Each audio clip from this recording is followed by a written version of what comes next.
¿Qué tal, chicos? ¿Cómo están? Buenas tardes. Hola, doctor. Hola, Buenas Doc. tardes. Buenas tardes.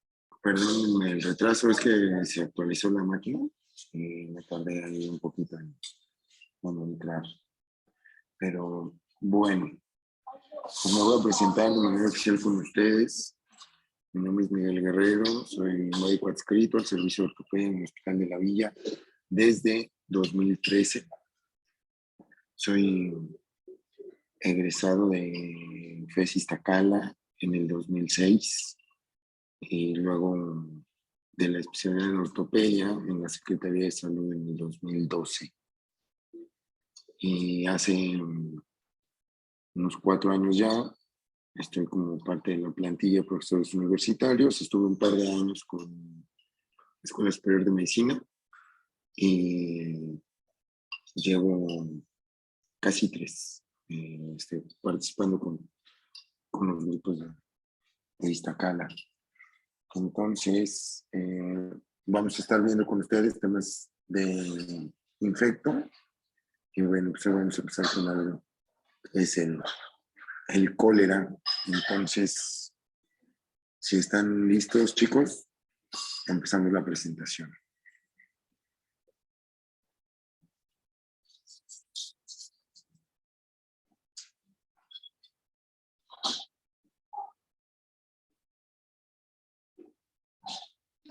Hola, buenas tardes, compañeros y doctor.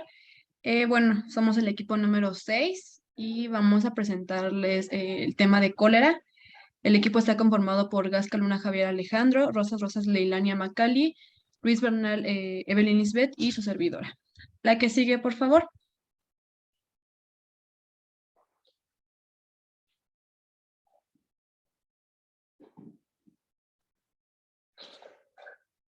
Ok, bueno, estos van a ser todos los temas que vamos a abarcar a lo largo de nuestra presentación. La que sigue, por favor. Disculpa si se escucha bien porque mi internet me está marcando aquí que está un poco inestable. ¿Sí? Ok. Lo escucho bien. Bueno, entre los objetivos, pues va a ser identificar el cólera como una amenaza para la salud pública. Vamos a ver, bueno, no sé si han leído de esto, pero pues ahorita hay, bueno, se ha dicho que se han presentado nuevos casos de cólera en Haití. Entonces, pues es una amenaza, ¿no? Para la salud pública, no solamente en este país, sino pues en todo el mundo. También es importante comprender la patogenia de la infección por Vibrio cholerae, que va a ser la bacteria que va a causar esta enfermedad. Como tercero, vamos a aprender a identificar los principales signos y síntomas de la enfermedad para prevenir futuras complicaciones y mejorar el pronóstico del paciente. También conocer y aplicar las medidas de prevención para evitar, pues, la enfermedad. La que sigue, por favor.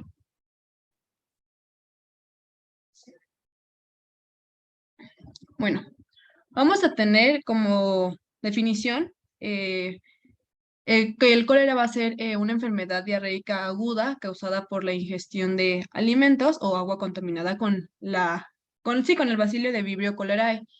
Esta es una definición dada por la Organización Mundial de la Salud.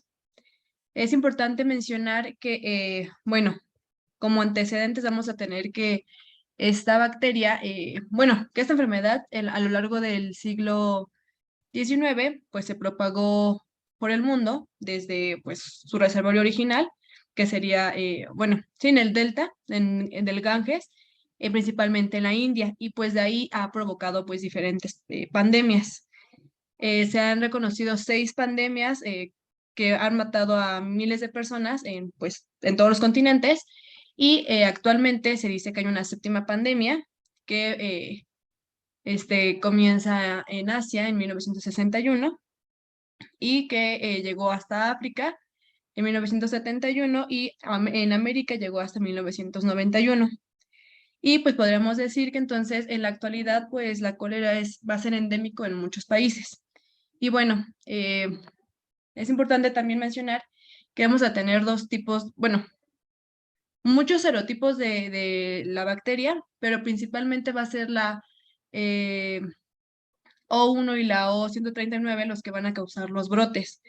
El O1 se conoce como el causante de los brotes más recientes, mientras que el O139 pues va a ser, sí presenta brotes, pero pues son muy aislados y se han registrado principalmente en Asia. Y bueno, aquí es importante mencionar que no hay una diferencia entre estas dos tipos de serogrupos, entonces, bueno, no hay diferencias en cuanto a síntomas y cosas así, entonces lo mismo nada más, la diferencia es el serotipo. La que sigue, por favor.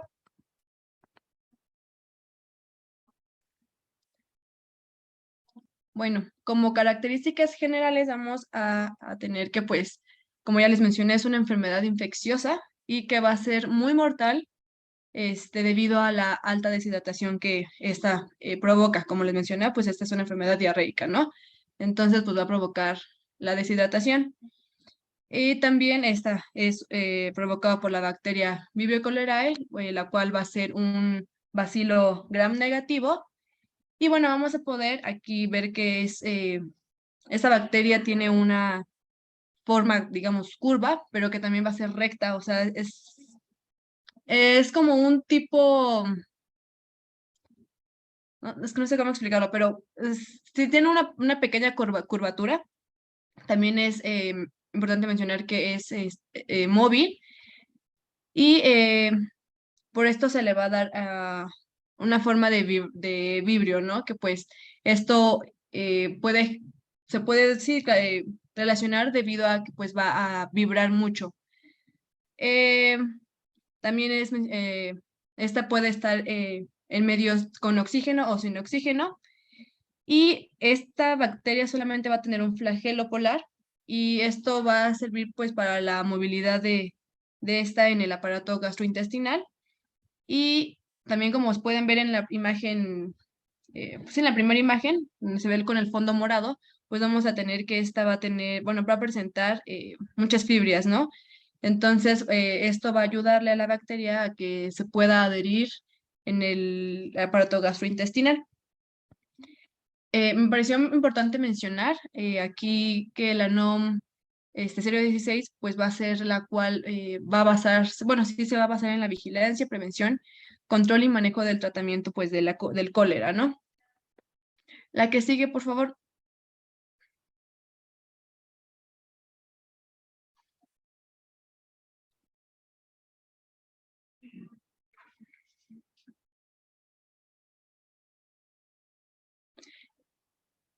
Bueno, en cuanto a epidemiología, eh, vamos a tener que en general se han reportado entre 2 a 3 millones de casos al año y pues esto va a provocar aproximadamente 100,000 muertes. Esto pues nos va a poder indicar que va a haber una falta de desarrollo social en los 50 países en los que pues esta enfermedad es endémica. Y como ya les mencioné, pues esto puede provocar ya sea epidemias y pandemias. También ya les había mencionado que actualmente hemos cursado por 7 tipos de pandemias y esta enfermedad va a ser una enfermedad que va a afectar a todas las edades y pues se menciona que es la única enfermedad con diarrea aguda tipo acuosa. Y pues lo que les había mencionado al principio, ¿no? Que actualmente bueno, de hecho en estos días se ha dicho que ha habido un resurgimiento de cólera en Haití. Entonces, pues esta enfermedad, pues es, sí es muy importante para para salud pública. La que sigue, por favor.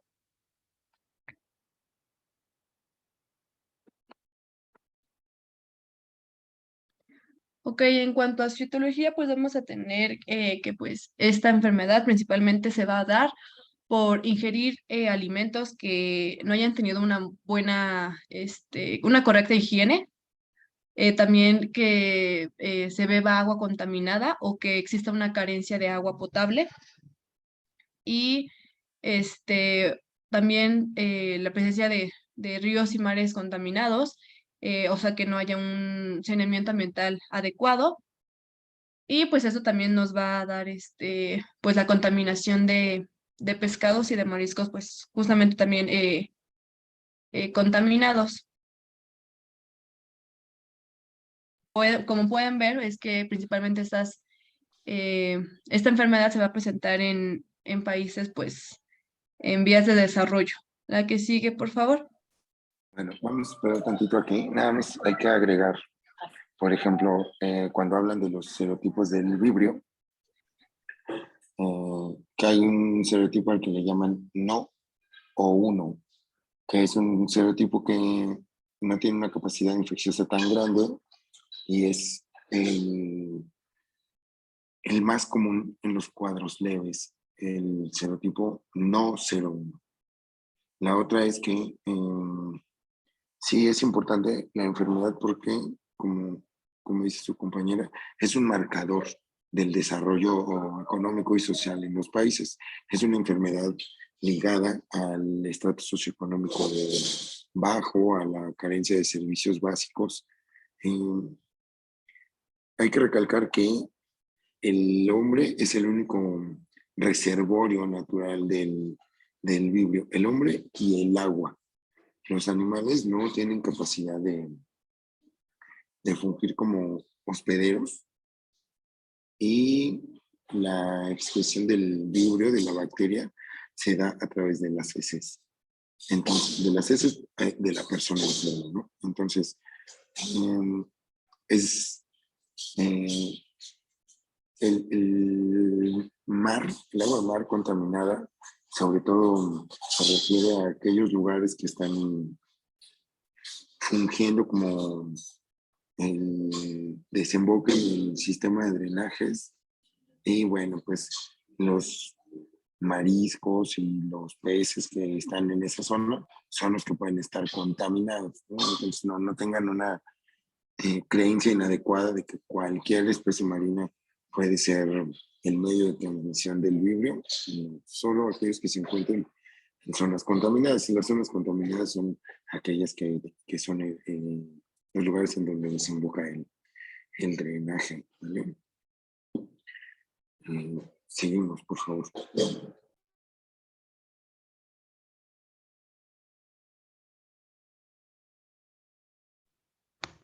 Bueno, ahora pasando con los factores de riesgo. Entre estos, pues tenemos las malas condiciones de higiene, que también una reducción o falta de ácido gástrico. Lo voy a mencionar más adelante, pero mencionándolo, la bacteria no va a sobrevivir en un entorno ácido y pues el ácido gástrico sirve como una defensa en contra de la infección. Entonces, si la persona tiene niveles bajos de ácido gástrico, pues esta defensa no va a servir de mucho y es más propenso a la infección. De igual manera, otros factores de riesgo es la exposición en el hogar, ya que pues hay un riesgo mayor de contraer la enfermedad si alguien de la misma casa la padece. También pues el consumo de mariscos crudos o pocos cocidos y entre otros factores pues está la desnutrición, el acceso insuficiente a agua potable y la residencia en las áreas endémicas. La siguiente, por favor. Dentro del modo de infección, pues la transmisión se realiza por la ingestión de agua o alimentos contaminados, ya sea de forma directa o de una forma indirecta con heces o vómitos de un paciente infectado. Una vez que se ingiere el agua o el alimento contaminado, la enfermedad se puede presentar en 5 horas o hasta 5 días, pero comúnmente es de 2 a 3 días. Las personas infectadas pueden ser transmisoras de esta bacteria mientras se persista el estado de portador en sus heces. Y pues como ya lo mencionaba el doctor, es importante saber que el único reservorio de la bacteria es el ser humano y el agua. La siguiente, por favor. Entre los medios de transmisión, pues se encuentra la contaminación del agua, esto como consecuencia del arrastre de las materias fecales hacia los mantos acuíferos y las aguas, incluso también por el mal manejo doméstico del agua para beber. Otro medio de transmisión son los alimentos, debido a la facilidad que tienen estos de contaminarse con la bacteria y también porque pues la bacteria puede sobrevivir y multiplicarse en estos alimentos. Otro medio son los fomites y las moscas. Esto pues es principalmente la ropa de los pacientes infectados que pues no se desinfectan bien. Y bueno, en sí no se ha demostrado que las moscas en sus patas, en sus secreciones puedan transportar el cólera, pero pues sí es necesario evitar que entren en contacto con las evacuaciones diarreicas de los pacientes. Y por último, pues otra manera de infectarse es por la transmisión de persona a persona, lo que implica la ingesta directa del agente etiológico mediante las manos contaminadas. La siguiente, por favor. Para que exista una infección del cólera, pues la dosis mínima de inocuo va a ser de 1 millón de microorganismos aproximadamente, por lo que pues el inocuo que se requiere para infectar al ser humano es extremadamente alto. Además, se debe superar diversas barreras fisiológicas para poder colonizar e infectar al ser humano. Estas barreras se dividen en inespecíficas y en específicas. Dentro de las inespecíficas se encuentra la acidez gástrica, la peristalsis intestinal, las secreciones intestinales, mientras que en las específicas se incluyen los anticuerpos secretorios de IgA, los anticuerpos antitoxina y los vibriocidas. La siguiente, por favor.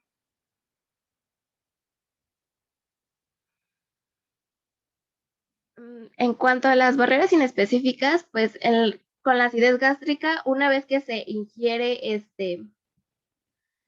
el agua o los alimentos contaminados, pues la bacteria tiene que superar el pH bajo que se encuentra en el estómago, que es aproximadamente de 2 a 3.5. Pues como ya mencioné, la bacteria es muy sensible a la acidez y al jugo gástrico rico en ácido clorhídrico, y pues este ácido lo que va a hacer es que la va a matar fácilmente. Otra barrera inespecífica es la peristalsis intestinal. Esto pues cuando el agente etiológico logra superar la acidez gástrica, pasa al duodeno y al intestino delgado. Para que este microorganismo se pueda replicar y liberar los factores de virulencia, va a ser necesario que se pegue al borde de las células en cepillo del enterocito.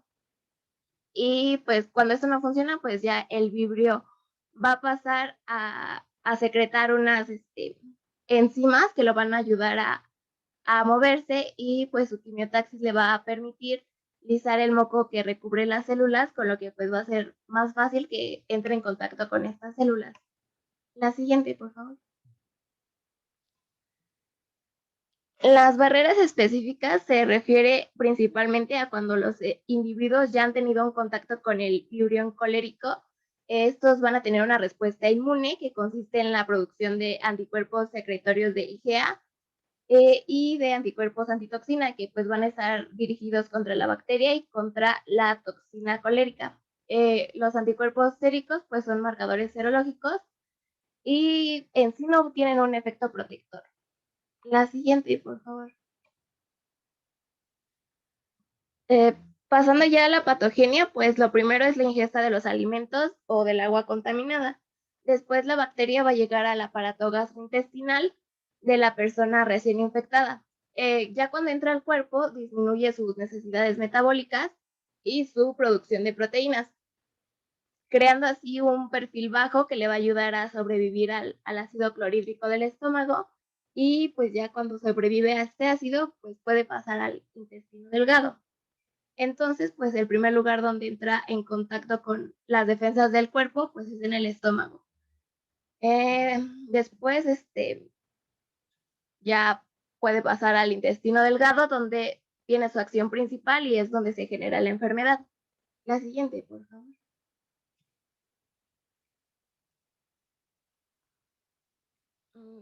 Una vez que la bacteria va a llegar al intestino delgado, en la luz intestinal se va a adherir a la mucosa intestinal. Esto pues va a ser con ayuda del flagelo, el cual va a permitirle una movilidad con la cual pues se va a poder instalar en la capa mucosa del intestino delgado. Y también pues va a ayudarse de proteínas transmembrana, las cuales pues le van a ayudar a sobrevivir a los cambios de pH y a los cambios de osmolaridad. Después, pues cuando llega a la luz intestinal, la bacteria va a utilizar sus vellosidades para anclarse a la mucosa intestinal y pues ya una vez instalado va a activar ciertos genes que van a permitir que se reproduzca esta bacteria. La siguiente, por favor.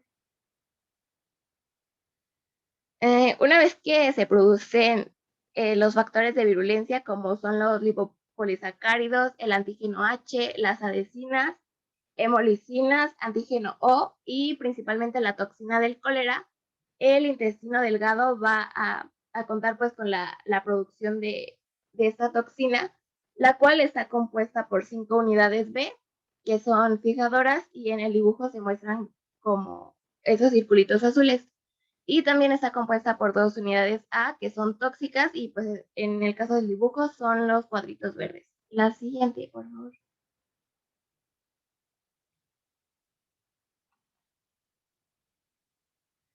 Y bueno, para comprender un poco mejor cómo funciona la toxina del cólera, la toxina se va a fijar en la célula intestinal y sus subunidades B fijadoras se van a unir al receptor GM1 gangliosido, que se encuentra en las células del epitelio intestinal. La siguiente, por favor. Una vez que las subunidades B se unen al GM1 gangliosido, se van a separar las subunidades A. Se va a liberar la subunidad tóxica A1, la cual va a entrar al enterocito y va a activar a la proteína GS. La siguiente, por favor. La proteína GS a su vez va a activar a la enzima adenilciclasa, que está involucrada en la producción de AMP cíclico. Esta enzima pues se va a convertir en ATP dentro de la célula de AMP cíclico. La siguiente, por favor. Pues esto como resultado va a provocar un aumento exagerado de las concentraciones de AMP cíclico, lo que va a generar la activación y apertura de canales iónicos que van a liberar diferentes sustancias como iones, principalmente cloro, potasio y sodio, agua y bicarbonato. Este mensajero intracelular va a producir 2 alteraciones. La primera es la que va a estimular la secreción de cloro desde el enterocito hacia la luz intestinal, y la otra es que disminuye la absorción de sodio de la luz intestinal al enterocito. La siguiente, por favor. El acúmulo de estos 2 electrolitos va a provocar que el agua se va a desplazar pasivamente desde el enterocito hacia la luz intestinal, y esto pues va a ser para mantener la osmolaridad. Después el intestino grueso va a absorber el volumen secretado, pero pues llega un punto en el que se va a saturar y su capacidad de transporte va a presentar pues la clásica diarrea del cólera. Es importante saber pues que la toxina del cólera y la bacteria no van a causar inflamación, ni destrucción, ni necrosis de la mucosa, simplemente pues van Chicos, a... disculpen la interrupción. Tengo que suspender esto unos 15 minutos. Me aguantan tantito y ahorita les mando un mensajito de WhatsApp. Sí, doctor. Sí, ¿Vale? doctor. No cierren la sesión, nada más me voy a ausentar unos minutitos, ¿sí?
regreso, perdón, ya.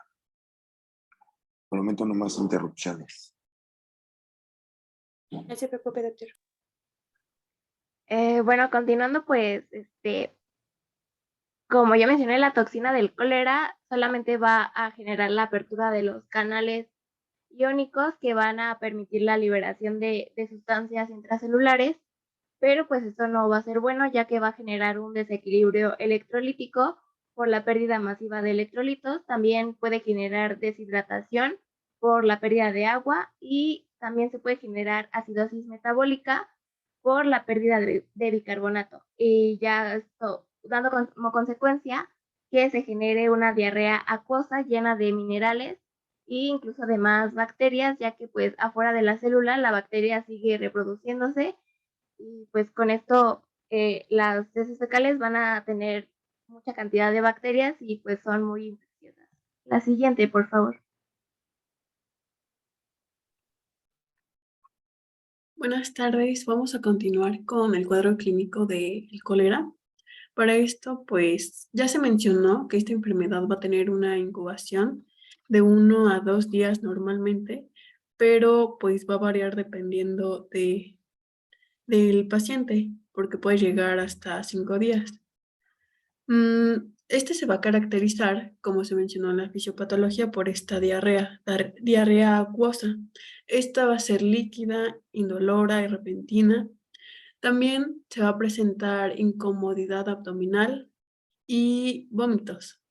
Entonces, vamos a tener que esta diarrea acuosa nos va a llevar pues a la pérdida de líquidos y a una deshidratación, en donde va a existir un desequilibrio de electrolitos e incluso puede existir una hipovolemia y un choque hipovolémico.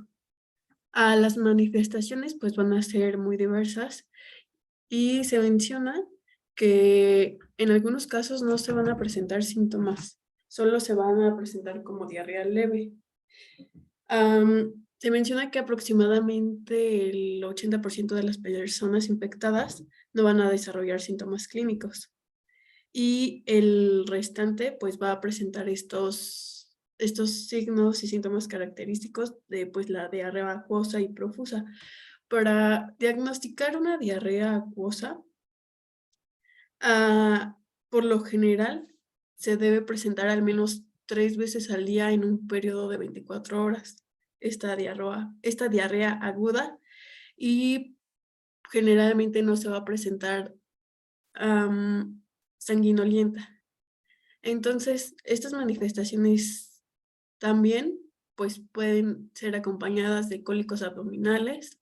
Como va a existir deshidratación, pues las membranas mucosas van a estar secas, también va a existir resequedad en la boca, piel seca, sed excesiva, ojos vidriosos, ausencia de lágrimas, letargo, diuresis baja, náuseas y también va a existir la presencia de cansancio inusual. En casos de deshidratación grave puede ser la presencia de taquicardia.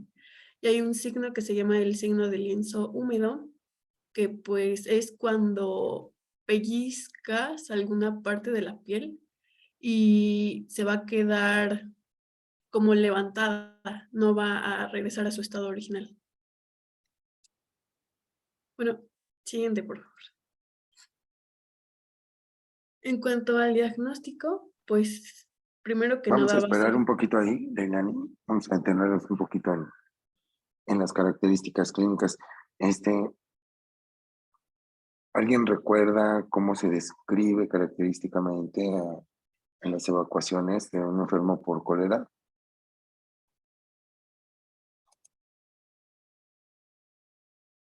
Son evacuaciones que no va a tener ninguna otra infección intestinal, ¿no? Y la van a encontrar referida como evacuaciones en agua de arroz. Sí, evacuaciones en agua de arroz. Ajá, evacuaciones en agua de arroz. Eso es lo característico de la infección por cólera. Dicen que son evacuaciones abundantes, numerosas, explosivas y repentinas, ¿no? Que se acompañan generalmente de dolor abdominal y de calambres en las extremidades. Todos los demás signos de los que nos hablaba Leilani son los datos universales de la deshidratación. Entonces, lo más importante en el paciente con una infección por cólera es vigilar el estado de hidratación. Cuando un paciente empieza con hipotensión, con taquicardia, con fatiga extrema, con algunas alteraciones del estado de alerta, podemos hablar que se trata de un paciente que está en estado de choque. Hay una hipovolemia por la pérdida de líquidos y encaminado a esa complicación, la base del tratamiento, que es el plan de hidratación. Entonces, es muy importante identificar y estadificar el grado de deshidratación que tiene nuestro paciente para saber cómo es que vamos a tratarlo. Si es un paciente que se puede tratar de manera ambulatoria, si es un paciente que debemos mantener en observación en la unidad de salud, ya sea de primero o de segundo nivel, o si es un paciente que requiere hospitalización y manejo de soluciones intravenosas. Entonces, lo más característico son esas evacuaciones en agua de arroz. Eso es lo que les va a hacer el diagnóstico de la infección por vibrio. El diagnóstico clínico es la sospecha más fuerte y posteriormente, bueno, pues ya nos van a hablar aquí de los cultivos, ¿vale? Hasta ahí, ¿tienen alguna duda? No, doc, No, ninguna. doctor, Todo gracias. bien. Vale, continúa, por favor, Leilani.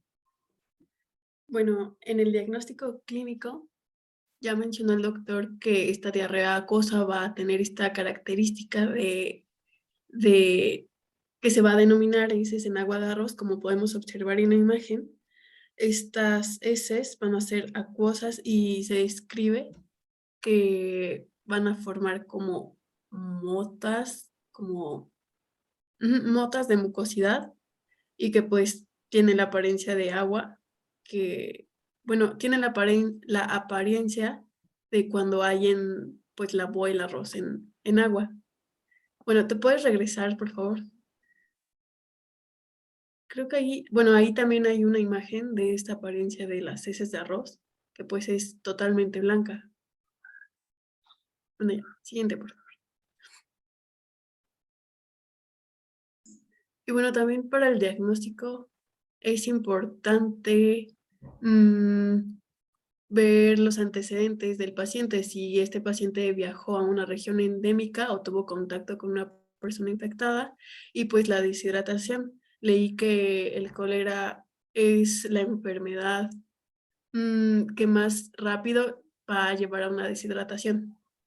También para confirmar, pues tenemos los estudios diagnósticos, que va a ser el cultivo de heces, y pues va a ser el diagnóstico definitivo del cólera, y básicamente pues se va a basar en el aislamiento de este organismo a partir de muestras clínicas.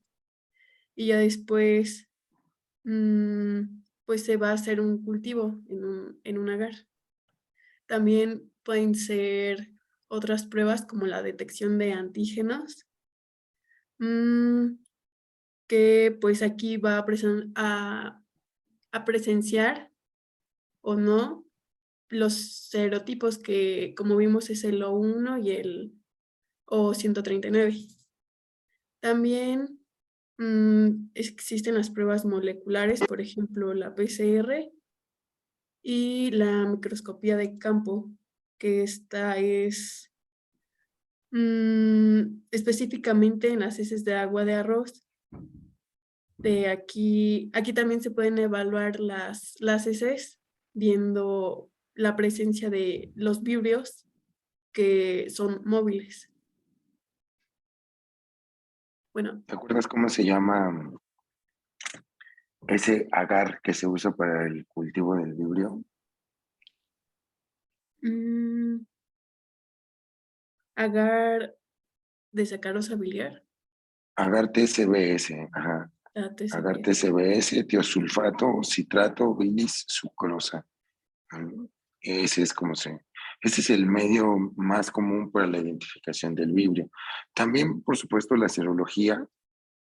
Se pueden ubicar a los subgrupos O1 y al O139, pero de los 139 solo podemos identificar 2 serotipos, ¿no? ¿Cuáles son? ¿Te acuerdas?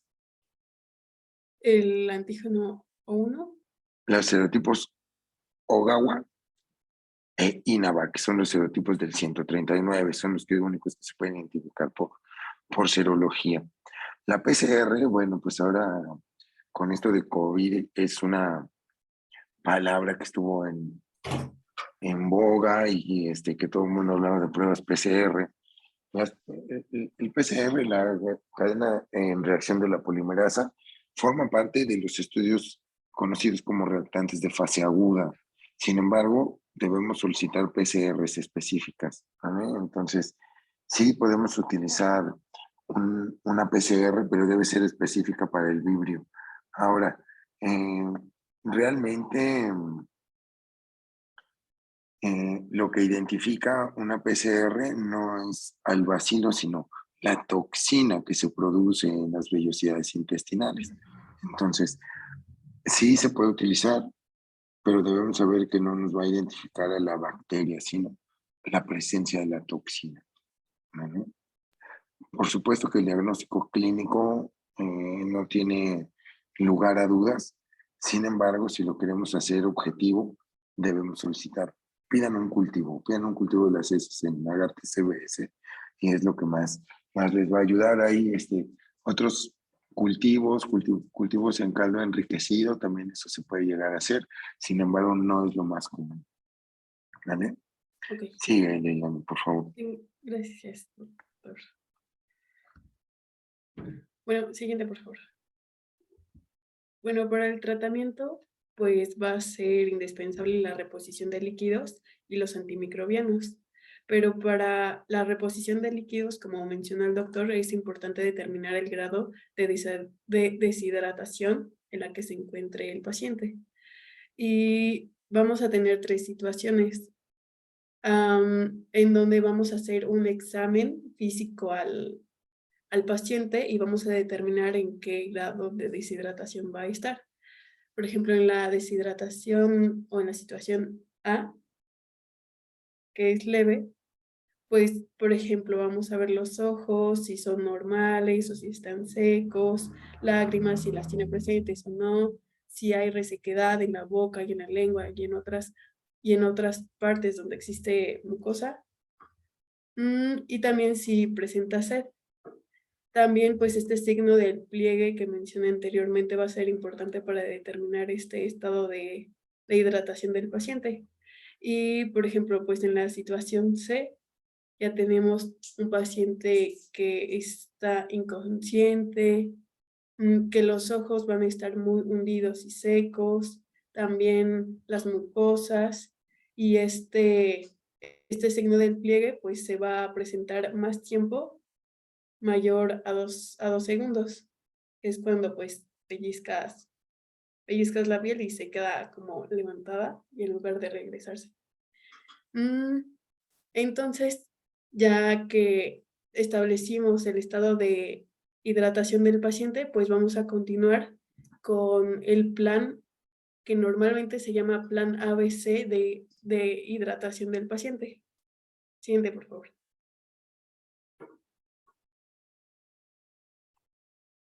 Bueno, el tratamiento,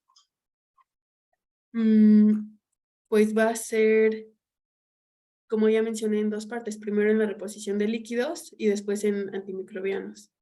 Entonces, ya que determinamos esto, pues el tratamiento puede ser oral o intravenoso. Bueno, continúa, por favor, Ale.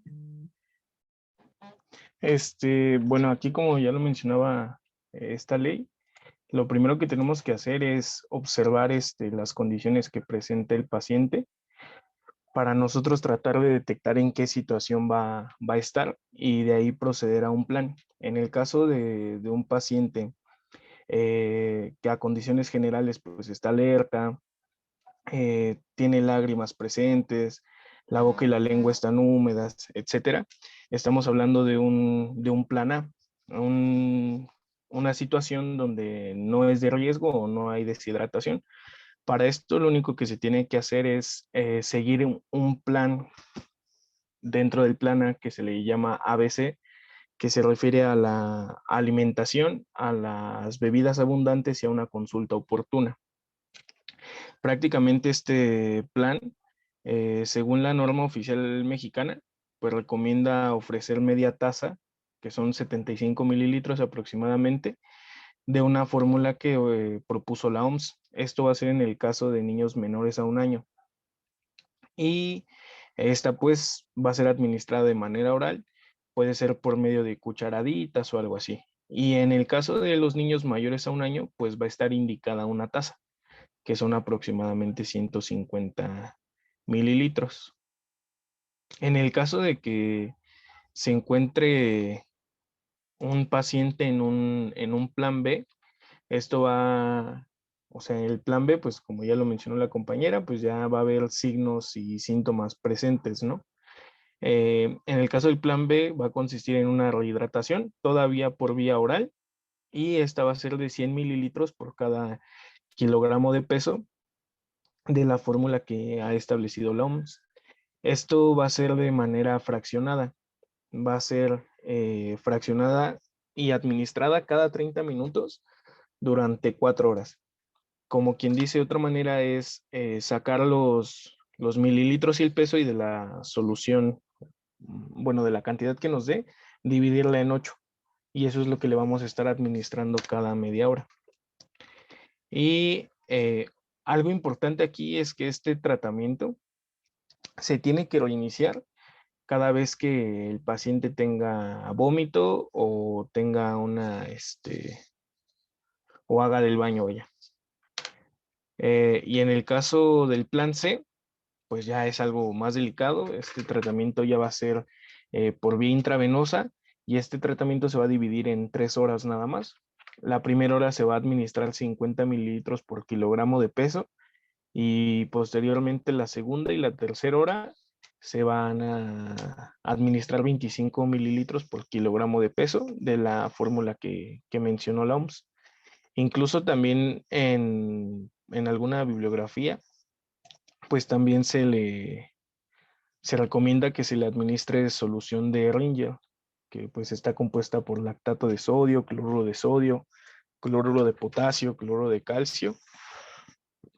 Y esto es para también tratar de prevenir las complicaciones que vamos a ver un poquito más adelante. Bueno, porque cabe decir que pues si esto no se trata, pues el paciente puede caer en un shock hipovolémico. La que sigue, por favor. Gracias, Alex. Bueno, en este tratamiento de plan de hidratación, pues vamos a tener que es importante un monitoreo continuo en el estado para checar el estado del paciente. Entonces, pues se debe evaluar a través de este examen físico en donde revisa, como ya vimos anteriormente, pues el estado de las mucosas del paciente, si presenta este signo o si está consciente. Ya después se puede recurrir a la terapia con antibióticos. Entonces, estos antibióticos normalmente van a ser eficaces para reducir el volumen de diarrea en pacientes con cólera grave y puede detener la diarrea en 48 horas, pero para poner en marcha este tratamiento antibiótico está indicado para pacientes pues muy deshidratados y mayores a 2 años. Entonces, al comenzar esta terapia, debe ser después de que el paciente ya esté rehidratado, que generalmente va a ser entre 4 a 6 horas. Los medicamentos más usuales van a ser las tetraciclinas, los macrólidos y las fluoroquinolonas. Entonces, se dice que las tetraciclinas son estos antibióticos con bueno, de primera mano. Sin embargo, pues se ha demostrado que hay una resistencia a estos antibióticos. Aquí tenemos que, por ejemplo, hay una dosis típica de 4 a 6 miligramos sobre kilo, que va a ser una dosis única. Para adultos, pues va a ser de 300 miligramos, también van a ser dosis única. También los macrólidos, que va a ser de 20 miligramos por kilo. Y las fluoroquinolonas, que van a ser igual de 20. Todos estos, pues si se dan cuenta, son de dosis única, pero pues ya mencioné que este tratamiento con antibióticos, pues básicamente va a ser pues para cortar los síntomas y los signos que el paciente va a presentar y para detener la diarrea en 48 horas. Bueno, siguiente, por favor.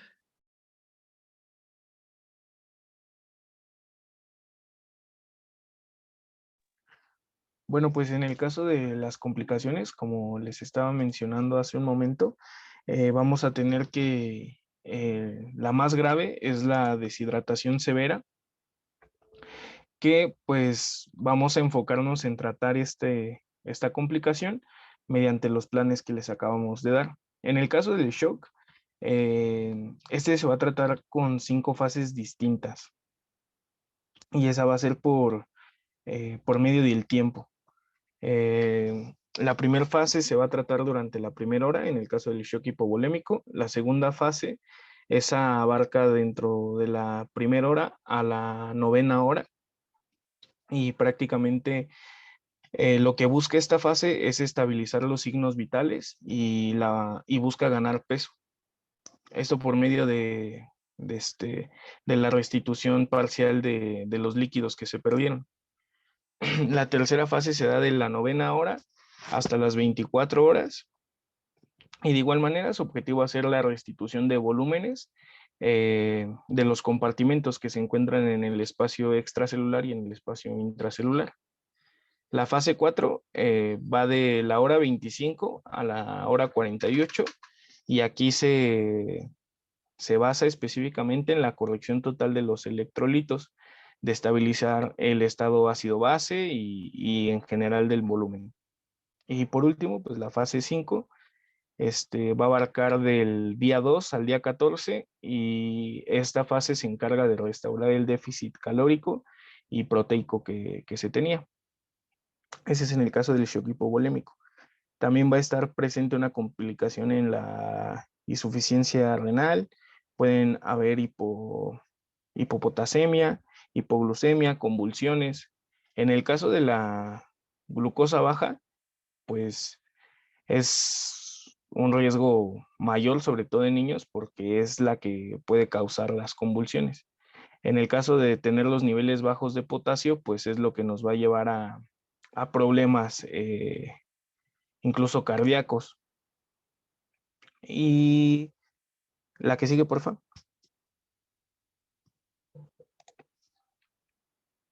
Y pues en caso de la prevención, pues realmente se busca establecer medidas realmente perdurables porque las vacunas no son tan efectivas. Ahorita lo vamos a ver un poquito más a fondo, pero principalmente la prevención se basa en el abastecimiento de agua limpia, instalaciones sanitarias higiénicas para la eliminación de heces y la mejoría del estado nutricional. En el caso de las vacunas, pues como ya lo mencionó el doctor, la OMS actualmente ahorita preautorizó como 2 vacunas orales contra el cólera y estas van a estar hechas a base de microorganismos muertos. Pues esas se encuentran disponibles en muchos países y van a contener contiene varios biotipos y sobre todo contra el Vibrio cholerae 01 y el O139. Y pues prácticamente estas vacunas se van a administrar en 2 o 3 dosis dependiendo el esquema y van a tener un intervalo de 14 días, o sea, se aplican una y a los 14 días o dentro de los 14 días se tendrían que aplicar la siguiente dosis, pero pues realmente la vacuna no va a brindar una protección buena o máxima, ¿no? Se dice según estudios que pues la vacuna protege entre en un 60 y un 85%, pero nada más los primeros meses. Entonces, pues cada 2 años más o menos se tendrían que estar administrando refuerzos en el caso de los niños mayores a 6 años. Y cada 6 meses en el caso de los niños de 2 a 5 años. La que sigue, por favor.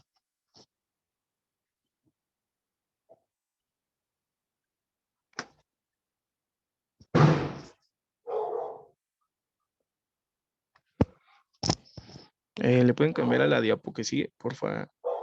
Muchas gracias.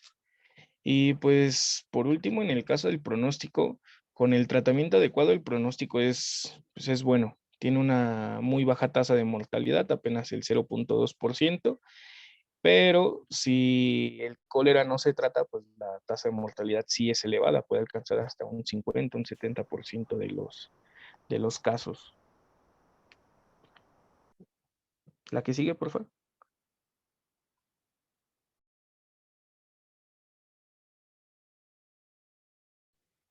Bueno, ya por último, nuestra conclusión es que, pues, a pesar del paso del tiempo, el cólera sigue siendo una amenaza mundial para la salud pública. La infección por el Vibrio cholerae es causante de altas tasas de morbilidad, mortalidad y letalidad en países con deficiencias en el sistema de agua potable y que también cuenten con deficiencias de higiene. Por lo cual, pues, es muy importante reconocer síntomas como son la diarrea acuosa, que pues produce una pérdida masiva de líquidos, deshidratación y desequilibrio de electrolitos, para brindar un tratamiento oportuno, ya sea reemplazo oral o intravenoso de líquidos y electrolitos, que es esencial, y la terapia antimicrobiana permite reducir la duración y gravedad, evitando así complicaciones y la muerte. La siguiente, por favor. Esas son nuestras referencias bibliográficas y eso sería todo de nuestra parte. Bueno, pues está muy bien, chicos.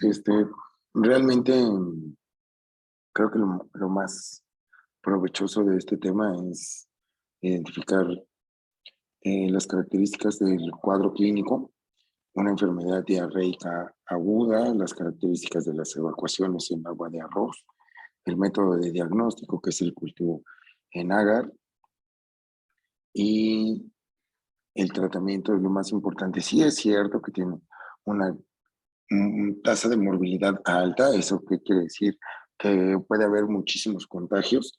Afortunadamente, el número de pacientes graves son pocos, está como alrededor del 5% de los contagiados pueden presentar una enfermedad grave por deshidratación. Creo que lo vemos ahí como de manera muy superficial. Los planes de hidratación oral, eso es importante que lo dominen. Uno, porque pues es necesario que lo conozcan para la atención en el primer contacto, sobre todo para cuando estén en el internado, en el área de urgencias, principalmente en pediatría, pero también cuando se vayan al servicio. Es importante que puedan identificar al paciente deshidratado y que puedan tratarlo. Por ahí, cuando tengan oportunidad, echen una leída a la historia del vida suero oral, que es el arma más poderosa que se tiene para esto. Olvídense del Gatorade, del Electrolit, de este tipo de preparaciones comerciales.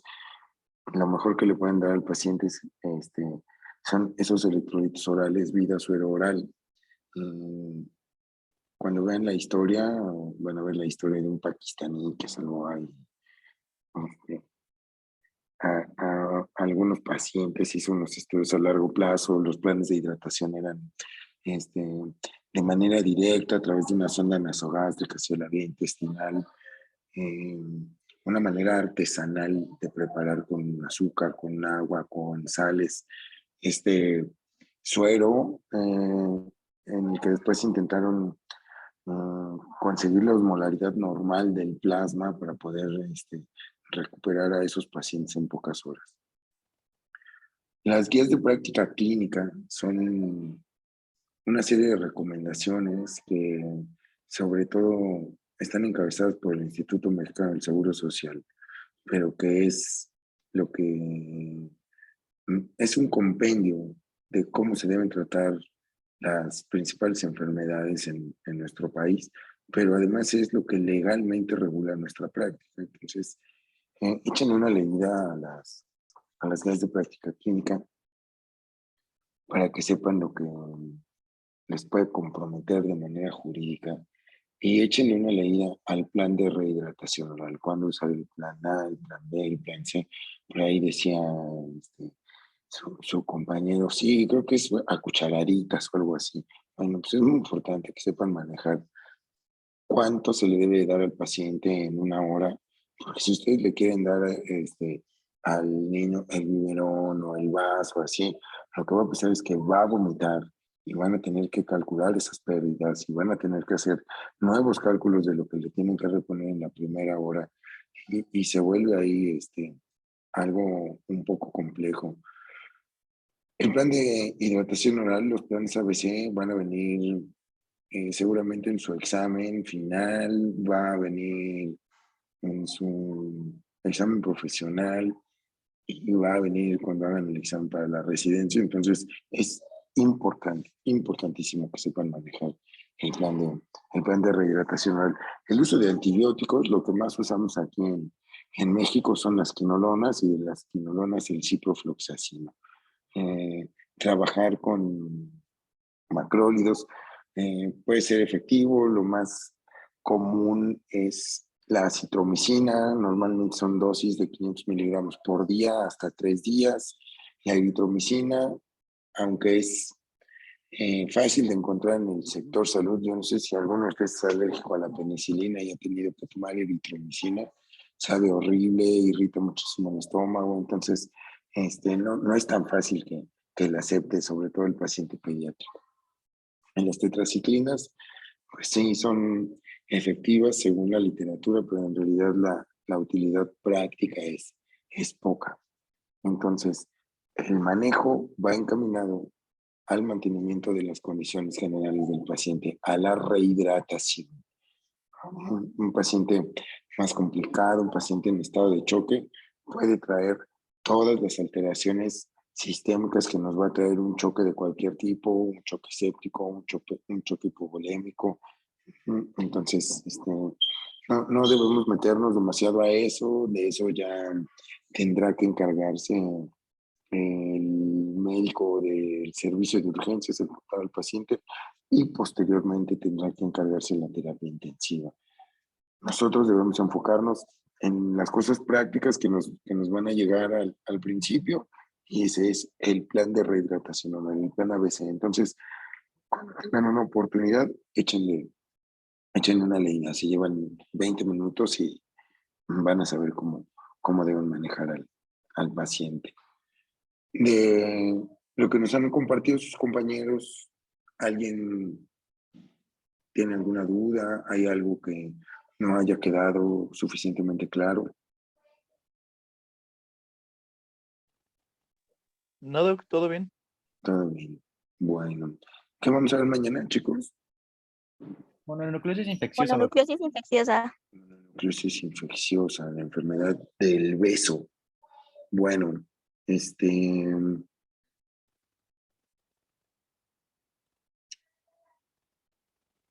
yo creo que nos vamos a ver ya otra vez en la tardecita, como las 5. ¿No les causa gran dificultad? No, Doc, está bien. No, doctor. Bueno, de todos modos yo me pongo en contacto ahí con su jefa de grupo y confirmamos, ¿vale? Sí, doctor, gracias. Bueno, pues chicos, sí, Solo una duda. Los criterios de evaluación se las mando por WhatsApp, la hoja de su evaluación de esta de la clase. exposición, sí. Sí, porfa. Ok. No, o sea, sí, mándamela por correo, ¿sí? Ah, ok. Sí, Sí, doctor. el correo es Guerrero doc.columna@gmail.com.